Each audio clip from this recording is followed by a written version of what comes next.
বাংলাদেশের পাশে দাঁড়ানোকে সাহসী এবং সম্মানজনক বার্তা হিসেবেই দেখছে বাঙালি পাড়া।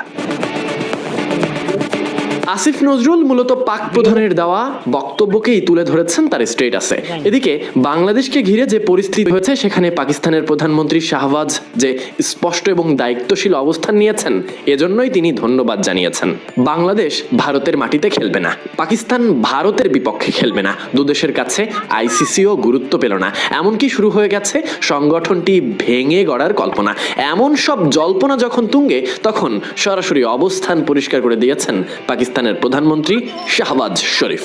গত রাতে মন্ত্রিসভার বৈঠকে তিনি জানান, বাংলাদেশের প্রতি সংহতি জানাতেই আইসিসি টি-20 বিশ্বকাপে ভারতের বিপক্ষে না খেলার সিদ্ধান্ত নিয়েছে পাকিস্তান। শাহবাজের ভাষায় এটি হঠাৎ নয়, বরং ভেবেচিন্তে নেওয়া একটি নীতিগত অবস্থান। শাহবাজ শরীফ বলেছিলেন, পাকিস্তান শুরু থেকেই বলছে খেলাধুলার মাঠে রাজনীতির জায়গা নেই, সেই অবস্থানেই